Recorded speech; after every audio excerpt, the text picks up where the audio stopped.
सवाल आपसे पूछना चाहता हूं, अगर ऐसा ही होता कि जिसके पास पैसा है वही पढ़ सकता है, तो क्या इस देश में डॉक्टर बाबा साहब भीमराव अंबेडकर देश का संविधान लिख पाते?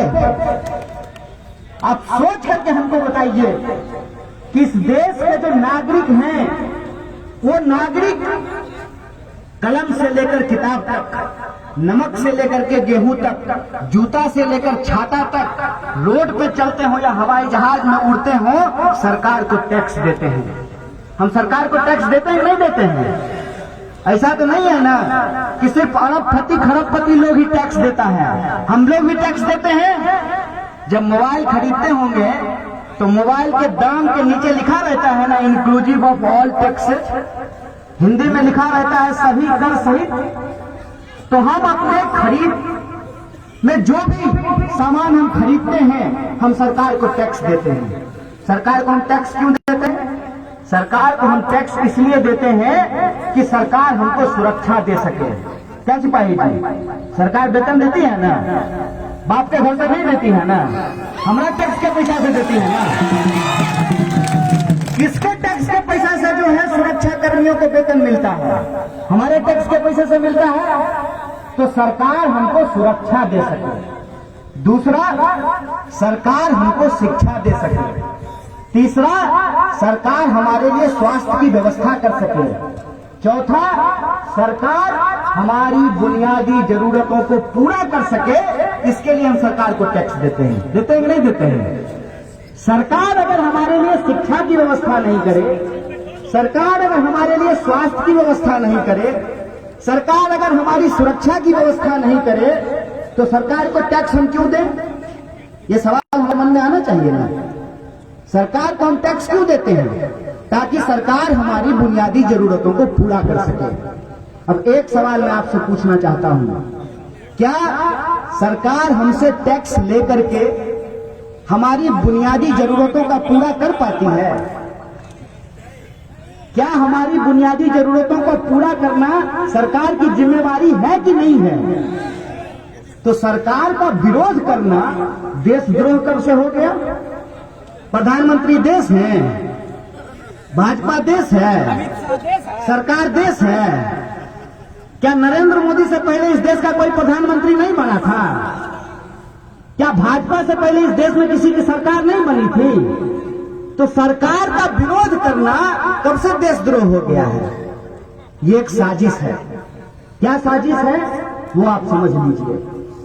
गांव में अगर किसी विधवा की जमीन कब्जा करना हो तो पहले उस विधवा को बदचलन साबित किया जाता है, पहले उस विधवा को डायन साबित किया जाता है। फिर जब उस विधवा की जमीन कब्जा कर ली जाती है तो उस विधवा की बात न थाने में सुनी जाती है, न मुखिया सुनता है, न सरपंच सुनता है, न एमएलए सुनता है, न मंत्री सुनता है, और उस विधवा की जमीन कब्जा कर ली जाती है। आपको नहीं लगता है कि जेएनयू के विद्यार्थियों के साथ यही बर्ताव किया गया? ये बोल करके कि जेएनयू के विद्यार्थी देश को तोड़ना चाहते हैं। क्या भाई, कुरकुरे का पैकेट है? देश हमारा कुरकुरे का पैकेट है? क्या है कि चम्मच लेंगे उठा करके खा लेंगे? जो तरीका इन्होंने जेएनयू के साथ अपनाया था, वही तरीका उन्होंने इस देश के भीतर जो सीए एनआरसी का विरोध कर रहे थे उनके साथ अपनाया कि नहीं अपनाया? उनको देशद्रोही बोला कि नहीं बोला? उनको आतंकवादी बोला कि नहीं बोला? और वही तरीका ये आज देश के किसानों के साथ अपना रहे कि नहीं अपना रहे हैं? तो हमारी बारी आई थी, तुम्हारी बारी आई, और पुलिस वाले याद रखिएगा आपकी भी बारी आएगी। जनता चलाते हैं आप हमारे ऊपर, याद रखिएगा। ये सरकार जब आपका पेंशन बंद कर देगा ना, तब आपके लिए बोलने वाला कोई नहीं होगा। याद रखिएगा, ये ऐसे लोग हैं जो इस देश के आम आवाम को आपस में लड़ा करके इस देश को बेचना चाहते हैं। इस बात को आप अपने दिमाग में डाल लीजिए। इस देश के एक एक इंच जमीन को अपने मालिकों के हाथ में गिरवी रख देना चाहते हैं। भाजपाई लोग, हमको इंतजार है इस बात का सर, हम आपको बता रहे हैं। अभी पंजाब हरियाणा का लोग हमको मैसेज करके बोलता है कि सर गलती हो गया। भाजपाई रोते रोते मेरे पास आएगा, कहेगा सर गलती हो गया, आपका बात नहीं समझे थे। हम इंतजार कर रहे हैं उस दिन का, आपको हम बता देते हैं। हमको मोदी जी से कोई दुश्मनी है क्या? हमको इतना फुर्सत है? माए बाप इसीलिए हमको पढ़ाया लिखाया, माए बाप हमको इसीलिए PhD कराया कि हम प्रधानमंत्री से दुश्मनी पालते चले। हमको इतना फुर्सत है कि हम अमित शाह से इतना दुश्मनी करें। अमित शाह के बेटा को देखे हैं, कैसा लगता है? मेढक मत बोलिए। किसी भी इंसान के ऊपर व्यक्तिगत टिप्पणी नहीं करनी चाहिए। कभी उसको कोई मेढक कह देता है, कभी सुअर बोल देता है। एक बात हमको बताइए, अरे हमारे पिताजी गृह मंत्री थोड़ी हैं कि हम BCCI का सेक्रेटरी बन जाएंगे। जय शाह के पप्पा देश के गृह मंत्री हैं, तो वो BCCI के सेक्रेटरी बन जाएंगे। हम तो गरीब में पैदा हुए हैं, हम तो पढ़ाई लिखाई करेंगे, नौकरी करेंगे, नेतागिरी करने का फुर्सत है हमको? प्रधानमंत्री जी से कोई व्यक्तिगत दुश्मनी नहीं है। दिक्कत यह है कि हम आपके टैक्स के पैसे से इस बात को पढ़ लिख करके समझ गए कि ये आदमी देश का चौकीदार नहीं है, ये अंबानी का दरबान है। इस बात को हम समझ गए कि ये जब भी कहता है देश नहीं झुकने दूंगा, हम समझ आते हैं कि देश को बेचने का नया तैयारी शुरू कर दिया है। एक बात हमको सोच करके बताइए, कहते हैं कि किसानों की भलाई के लिए कानून लाए हैं। आए बाप, कैसा भलाई है कि किसान कह रहा है नहीं बाबूजी हमको ही भलाई नहीं चाहिए, माए बाप अपना भलाई अपने पास रख लीजिए। आई जबरदस्ती कर रहे हैं, हम अपना भलाई करवे करेंगे। थोड़ा मामला समझ लीजिए कि क्या है। कहते हैं कि विपक्ष का नेता लोग भड़का दिया किसान को। भारी बुड़वक आदमी है जी। विपक्ष का नेता अगर जनता को भड़का सकता तो बोलिए आपका वोट लेकर के प्रधानमंत्री नहीं बन जाते? विपक्ष के नेता का बात कौन सुनता है? बात तो लोग मोदी जी का सुनता है। कभी मन का करते हैं, कभी दिल का करते हैं, कभी आसमान का, कभी पताल का। देश तो प्रधानमंत्री को सुनता है। चापलूसी करते करते कोई पत्रकार इतना दूर निकल जाता है कि देश का सबसे लोकप्रिय नेता नहीं बोलता है, विश्व का सबसे लोकप्रिय नेता बोलता है। अरे ठीक है, विश्व के सबसे लोकप्रिय नेता जब इस देश के प्रधानमंत्री हो तो वो अगर एक बात आकर के बोलेंगे और नहीं बोलेंगे तो रो देंगे। जनता तुरंत उनकी बात को समझ जाएगी। एक सवाल जो वो बोल रहे हैं बार बार कि किसान नहीं समझ रहे हैं, तो आप समझा दीजिए। आप अपने कृषि मंत्री को नहीं समझा पा रहे हैं और कह रहे हैं कि देश के किसान नहीं समझ रहे हैं। जब कोई भाजपाई आपको पान के दुकान पर मिले और आपको कहे कि कृषि कानून बहुत अच्छा है, तो कहिए हाँ अफसोस इस बात का है कि आपका कृषि मंत्री नहीं समझ पाई थी। याद है कि नहीं है? कृषि मंत्री इस्तीफा दे चुकी हैं। जब ये कृषि कानून आया तो इसके विरोध में वो NDA की कृषि मंत्री थी, कांग्रेस की कृषि मंत्री नहीं थी, वो इस्तीफा दे दी है। याद है कि नहीं है? शॉर्ट टर्म मेमोरी लॉस नहीं हुआ है ना, तो याद कर लीजिए। हम लोग देश के किसानों को नहीं भड़का रहे हैं सिपाही जी। दरोगा जी आप भी सुन लीजिए।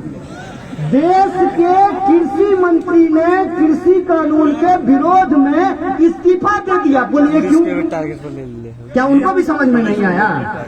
कानून जब लिख रहे थे तो कृषि मंत्री को कान में घुट्टी ठीक से नहीं पिलाए थे? क्यों इस्तीफा दे दिए? दूसरा बात जो बहुत जरूरी है, ये कहते हैं कि ये कानून हम इसलिए ला रहे हैं ताकि किसानों की भलाई हो, उनकी आमदनी दुगुनी हो। तो उस संबंध में एक बात आपको बता देता हूं। बिहार में 2006 में मंडी समाप्त कर दिया गया। क्या बोल करके कि मंडी समाप्त कर देंगे तो किसानों का भलाई हो जाए। आप लोग किसान हैं ना? 2006 में मंडी समाप्त हो गया, आपका भलाई हुआ? इसका मतलब यह तो सरकार कह रही है कि मंडी समाप्त कर देने से किसानों की भलाई हो जाएगी, तो आपको लगता है कि भलाई होगी? तो फिर कानून लाया क्यों गया है, ये तो समझना पड़ेगा ना। आखिर आनन फानन में ये 3 कृषि कानून इस देश में क्यों लाए गए हैं, इसका कुछ कारण हम लोगों को समझना पड़ेगा। पहला बात तो ये, जो दुकान के बाहर बड़का बड़का बोर्ड लगा होता है सेल सेल सेल, तो बुतरू लेकर के जो बच्चा लेकर के जो माए बाप जाते हैं बाजार, तो सेल लिखा हुआ दुकान में सबसे पहले घुस जाते हैं। तो वहां देखिएगा लिखा रहेगा 50% free, up to 50%। Up to 50% का मतलब क्या होता है? 50% तक। अब बड़का बड़का जो है ऐड आता है अखबार में कि 30,000 में ही मोटरसाइकिल मिलेगा, हर एक माल 10 रुपया। 30,000 में मोटरसाइकिल मिलेगा, और स्टार लगा करके अखबार के कोना में तनी तनी को अक्षर में एकदम माखी मुंडी जैसा लिखा रहता है, शर्तें लागू।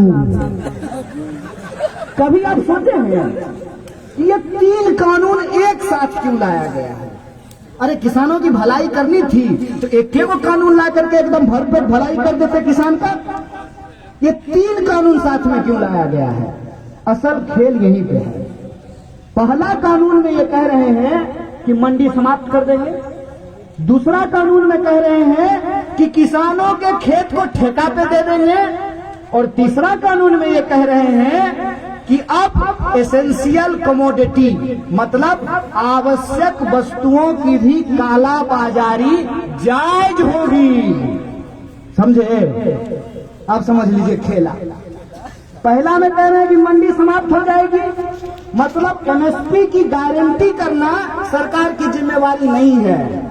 प्रधानमंत्री जी आए, वहां समेट करके पार्लियामेंट में बोले एमएसपी था, है और रहेगा। हे गुरुदेव, लिख दीजिए एक लाइन कानून में, क्या दिक्कत है?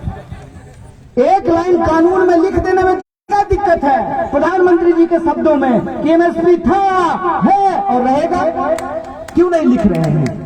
यहीं पे खेल है।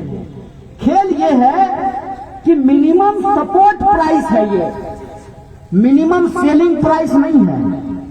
जूता के दुकान में जब आप जाते हैं तो आप जूता का दाम तय करते हैं कि दुकानदार तय करता है? बोलिए, कौन तय करता है? दुकानदार। किसान अपने फसल का दाम तय कर सकता है? क्यों? टमाटर आप अपने खेत से तोड़ लीजिएगा, हम फैशनेबल के सामने हैं गुरु, हम खेती किसानी देखे हैं। टमाटर आप अपने खेत से तोड़ लीजिएगा, बाजार लेकर के जाइएगा, बाजार में जो आपको कीमत मिलेगा उसी कीमत पे आप बेच करके लाइएगा। आपके पास कोई उपाय है? टमाटर को कितना दिन आप घर में रख सकते हैं? टमाटर जो है काला धन तो नहीं है कि उसको गद्दा के नीचे रख देंगे 4-5 साल के लिए, नहीं रख सकते हैं ना। तो टमाटर का दाम हम नहीं तय करेंगे। टमाटर का दाम कौन तय करेगा? खरीदने वाला तय करेगा। इसीलिए सरकार ने यह कानून बनाया था, जिसके बारे में पूर्व कृषि मंत्री आपको बता रहे थे कि मिनिमम सपोर्ट प्राइस तय किया गया कि जिसको खरीदना है खरीदे, कोई दिक्कत नहीं है, लेकिन मिनिमम सपोर्ट प्राइस से कम पे खरीद नहीं होगी। इसका क्या मतलब होता है? इसका यह मतलब होता है कि बीएसएनएल अगर रहेगा ना तो जियो जबरदस्ती धनाधन नहीं कर पाएगा। समझ लीजिए, अगर सरकारी स्कूल रहेगा तो जबरदस्ती प्राइवेट स्कूल आपके कॉलर को पकड़ करके आपके बेटा से टाई का दाम नहीं वसूल पाएगा। अगर सरकारी रेलवे रहेगा तो जबरदस्ती बस वाला आपके साथ रंगबाजी नहीं कर पाएगा। इस बात को समझिए कि सरकारी चीज का होना क्यों जरूरी होता है। सरकारी चीज का होना इसलिए जरूरी होता है कि सरकारी चीज के दाम के अनुपात में ही प्राइवेट वालों को अपना दाम रखना पड़ता है। अरे जिसके पास पैसा है वो तो किसी प्राइवेट अस्पताल में जाकर इलाज करा सकता है, जिसके पास पैसा है वो तो किसी प्राइवेट स्कूल में जाकर के अपने बच्चों को पढ़ा सकता है, और जिसके पास पैसा है वो अपने घर पे ही चाहे तो जियो का टावर लगवा सकता है। हो सकता है कि नहीं हो सकता है? स्विमिंग पूल, अगर हमको पैसा होगा तो हम घरे में स्विमिंग पूल बनवा लेंगे, लेकिन आप अगर नदी बेच दीजिएगा और कल को अगर हम भैंस धोने के लिए जाएंगे तो सिपाही जी वहां डंडा लेके खड़ा हो जाएंगे कि पहले टैक्स दो तब भैंस धोने देंगे। इस बात को आप समझिए कि पूरा मामला क्या है। मामला ये है कि बीएसएनएल जब बिक गया, बीएसएनएल जब आज नहीं है तो जियो को आज मन हो तो 500 रुपया ले रहा है और कल मन होगा तो 5000 रुपया लेगा। आप क्या कर लीजिएगा? इस बात को आप समझिए कि एमएसपी यदि समाप्त हो जाएगी तो कल को अगर वो आपसे 5 रुपये किलो ले लेगा धान तो आप क्या कर लीजिएगा? तो किसानों को उनके फसल की सुरक्षा के लिए एमएसपी की व्यवस्था की गई। और वो भी एमएसपी ऐसा नहीं है कि हर चीज पे एमएसपी मिलता है। केला पे एमएसपी मिलता है क्या? टमाटर पे एमएसपी मिलता है क्या? गोभी पे एमएसपी मिलता है क्या? सरसों पे एमएसपी मिलता है क्या? मात्र 27 फसलों के ऊपर एमएसपी मिलता है। और उसकी भी खरीद का अगर आप हिसाब किताब देखिएगा तो मध्य प्रदेश में इस बार 1,30,00,000 मीट्रिक टन गेहूं की खरीद हुई है। बताइए बिहार में कितना हुआ है? अंदाजा लगाइए। पत्रकार लोग बताइए, ज्ञानी लोग हैं आप लोग, बताइए कितना हुआ है? 5,000 मीट्रिक टन। कितना? 5,000 का है। हमारा गेहूं गोबर है क्या? हमारे गेहूं से आटा नहीं बनेगा? हमारे गेहूं से रोटी नहीं फूलेगा? हमारे गेहूं से बिस्कुट नहीं तैयार होगा? क्यों ऐसा हुआ है? ऐसा इसलिए हुआ है कि हमारे राज्य में एमएसपी की कोई गारंटी नहीं है। इसीलिए पंजाब, हरियाणा और वेस्टर्न यूपी के किसान कह रहे हैं कि आप हमको भी बिहार के किसानों जैसा बना देना चाहते हैं। यह बात तो सच है। इस देश के अंदर सबसे ज्यादा दुर्दशा अगर कहीं के किसानों की है तो वो बिहार के किसानों की है। अपना गेहूं काट लेते हैं तब पंजाब का धान काटने के लिए जाते हैं, या पंजाब का धान काट लेते हैं तब अपना धान काटने के लिए आते हैं। यही सच्चाई है ना। और जो दूसरा कानून है, ये तो पहला एमएसपी वाली बात हो गई और कोई झंझट नहीं है। प्रधानमंत्री अगर कहते हैं कि एमएसपी था, है और रहेगा तो एक लाइन लगेगा, ज्यादा इंक भी खर्च नहीं होगा। एक लाइन लिखने में कितना देर लगेगा? एक लाइन लिख दें कि एमएसपी से कम पे किसी भी फसल की खरीद नहीं होगी। अगर खरीद होगी तो यह आपराधिक होगा और जो लोग ये काम करेंगे उनके ऊपर मुकदमा किया जाएगा, उसको जेल में डाला जाएगा। इसको लिखने में कोई दिक्कत है क्या? सरकार क्यों नहीं लिख रही है? सरकार अगर लिखेगी ना तो मार जूता जूता इनका मुंह फुला देगा। कौन कौन कौन मुंह फुलाएगा? और ये जो दिन रात भजन होता है मोदी मोदी, ये भजन बंद हो जाएगा। क्या उस चैनल का मालिक कौन है? उस चैनल का मालिक कौन है?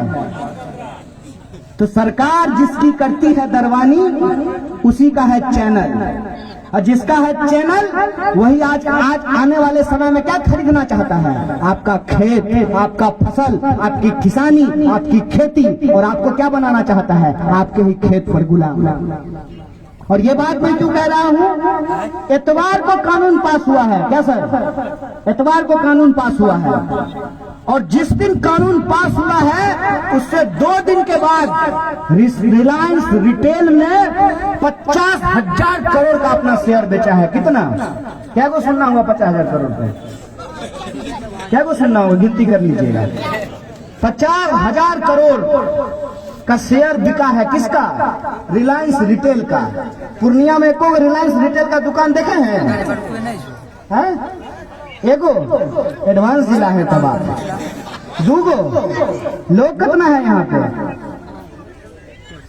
3 गो। और कितना शेयर बिका है?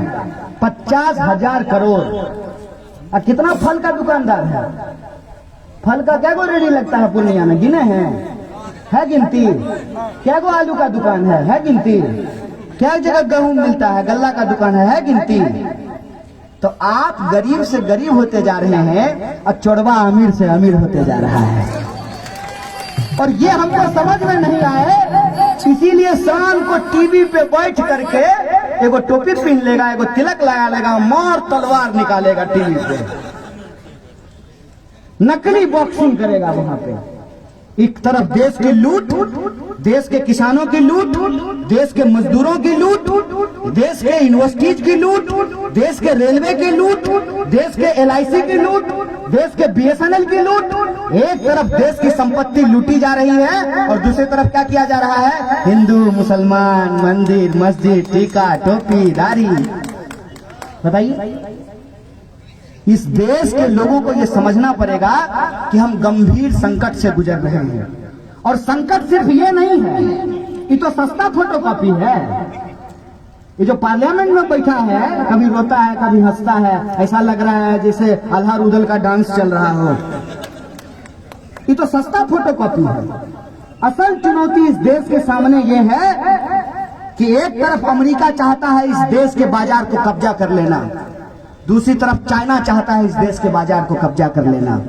आप बताइए, 135 करोड़ का यह देश, जहां महात्मा गांधी, फणीश्वरनाथ रेणु, नक्षत्र मालाकार, कर्पूरी ठाकुर जैसे लोग पैदा हुए, यह महान धरती, ये भारत भूमि जो अपनी आजादी को सेलिब्रेट करता है। एक तरफ उस देश के 135 करोड़ लोग हैं, उनकी आजादी का सवाल है, दूसरी तरफ ये लुटेरे और बेईमान इस देश को कब्जा कर लेना चाहते हैं।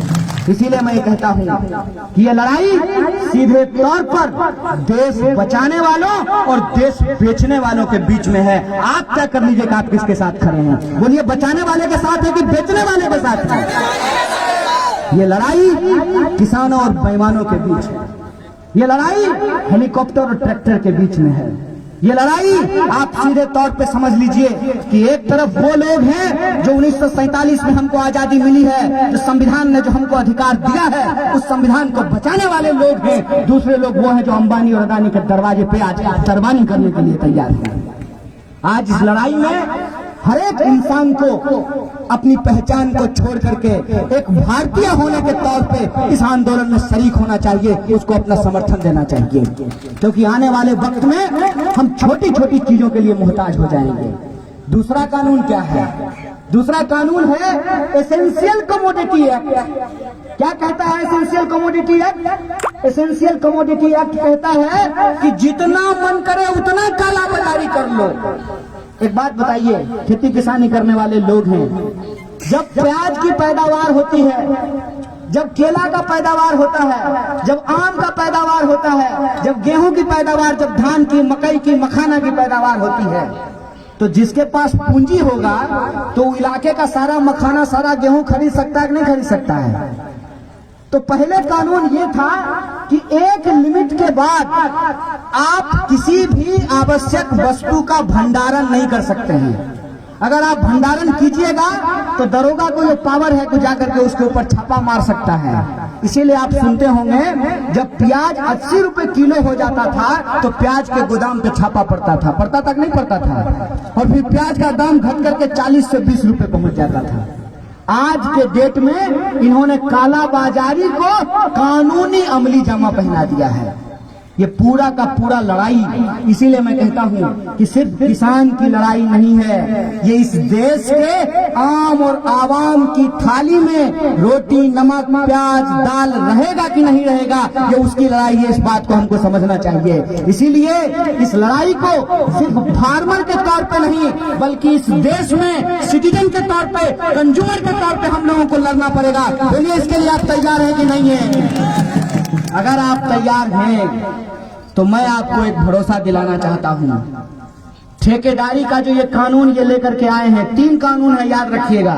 एक, मंडी समाप्त करने का कानून। दूसरा, किसानों के खेत को ठेका प्रथा पे देने का कानून। और तीसरा, जो आवश्यक वस्तु है उसके काला बाजारी को बचाने का, ये 3 कानून है। तो ठेकेदारी का जो कानून है उसके संबंध में मैं एक बात बोल करके अपनी बात को खत्म करूंगा। ये बिहार की धरती है, और इस बिहार की धरती पर जब महात्मा गांधी आए थे नील की खेती का विरोध करने के लिए, तो नील की खेती का विरोध किसान क्यों कर रहे थे? किसान नील की खेती का विरोध इसलिए कर रहे थे कि अंग्रेज ही नील खरीदते थे। आया नया उजाला 4 बूंदों वाला, अब तो प्रचार भी नहीं आता है। नील की खेती में जो नील पैदा होता था उसको अंग्रेज खरीदते थे। अब आप मुझे बताइए कि हम अपने खेत में नील उगा लिए हैं, और अंग्रेज अफसर कहेगा कि हम तुमको 1 रुपया देंगे, तो हम उस नील का क्या करेंगे? नील खा सकते हैं क्या? नील खा तो नहीं सकते हैं, तो हमको मजबूरी में 1 रुपया में ही अंग्रेज को बेचना पड़ेगा। कुछ सालों के बाद किसानों को यह एहसास हुआ कि ये अंग्रेज हमसे जबरदस्ती नील का खेती कराते हैं और ये नील हम इनके पास ही बेचने के लिए मजबूर हैं, और इस मजबूरी का फायदा उठा करके ये हमारा शोषण करते हैं। तो चंपारण के इलाकों में किसानों ने यह तय किया कि हम नील की खेती अपने खेत पे करना बंद कर देंगे। तो अंग्रेजों ने कहा कि तुमको नील की खेती अपने खेत पे करनी ही होगी। किसानों ने कहा कि हम नील की खेती नहीं करेंगे, नील अगर तुम नहीं लेते हो तो हम और किसी के पास बेच नहीं सकते हैं, लेकिन अगर अपने खेत पे हम धान उगाएंगे तो तुम अगर हमारा धान नहीं लोगे तो हम चूड़ा कूट करके खा लेंगे, हम चावल बना करके खा लेंगे। ये फर्क आप समझिए।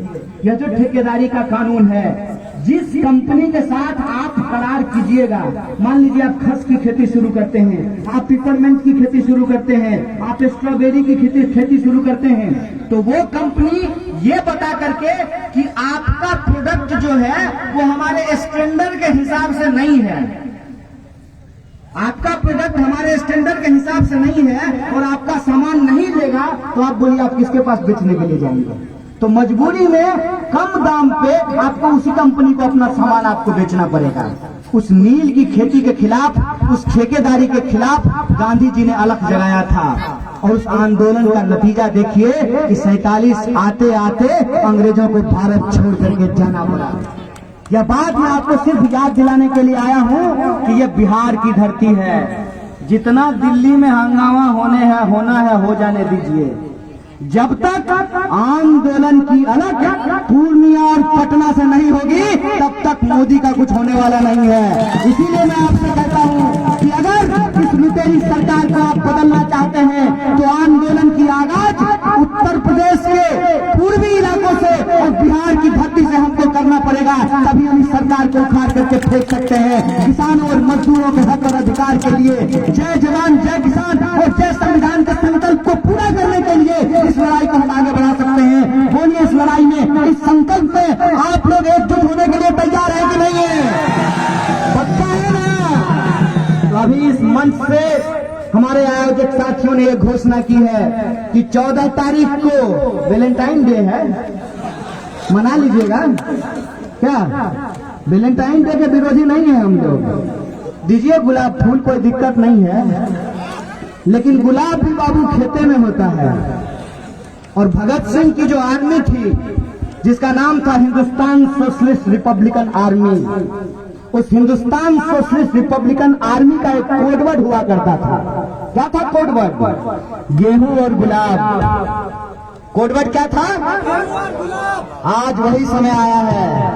14 तारीख को गुलाब दीजिए, लेकिन गेहूं बचाने के लिए पुलवामा शहीदों के याद में कैंडल मार्च निकालिए, और 18 तारीख को जो किसानों का आह्वान है उस आह्वान के साथ खड़े होइए। मैं आपको यह बात कहना चाहता हूं कि सरकार का गुरूर कितना भी क्यों न हो, जब जनता सड़क पे उतरती है तो वो गुरूर भी टूट करके गिरता है। उस सरकार का गुरूर भी तोड़ेंगे और बिहार में, देश में किसान और जवानों के संकल्प के साथ जय जवान जय किसान और जय संविधान के नारे के साथ इस लड़ाई को आगे बढ़ाएंगे। इन्हीं शब्दों के साथ